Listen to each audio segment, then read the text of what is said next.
Jo Lloyd from Sweet to Freedom, and today I'm going to speak about resentments. In your journal, it is your next exercise after the big lie landfall, and we're going to talk about resentments, and you're going to get them down in your journal and document every single one. So we often experience resentment towards other people when we find it hard to forgive them and hold onto unspoken pain.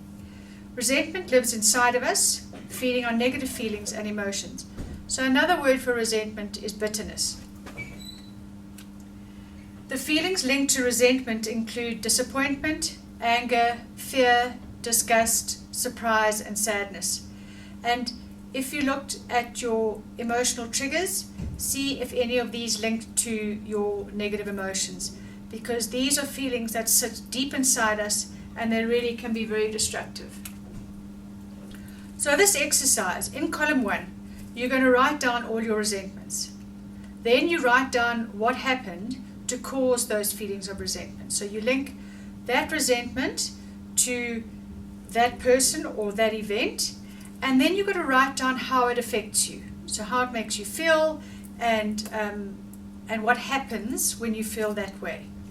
And then in your final column, you're going to write down what you do when you experience that feeling. So I think your response will be that I eat, or I binge, or I go straight to the shop, or whatever it is. But generally, for an overeater, it's going to be eating. For an alcoholic, it's going to be drinking. So you go through that and you work through those columns as deeply and significantly as you possibly can. And then resentments may be towards family members, they may be towards work colleagues, they may be towards your spouse, etc. Wives, etc., etc.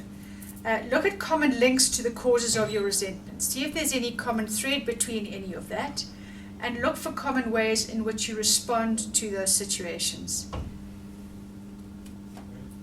So once you're aware of who or what is hurting you and how you respond to that hurt, anger, or disappointment, you'll be able to make change, because you'll be able to take responsibility for your part in it, and you'll be able to either avoid or make changes or make different decisions. Surround yourself again with safe people that I've spoken about. Avoid places that make you feel vulnerable, avoid people that make you feel vulnerable, and make changes when necessary.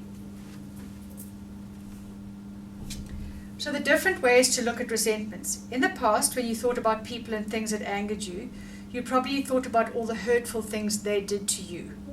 Right now, look at your inventory in a very different way. Ask yourself what each of your resentments has done to you. How it has made you unhappy or closed you off to others or your belief systems. And also, I want you to have a look at what responsibility you can take in that resentment. So what role you played in either destroying that relationship or evoking that person, etc., etc. Because a huge part of addiction, and when you're in active addiction, is being the victim. So I want you to shift you out of that victim role, and I want you to take responsibility for every part of your life. And then look at how it has used up your time and your energy and your headspace. How have you used your resentments to eat or abuse other substances as an excuse? And how have your resentments controlled you?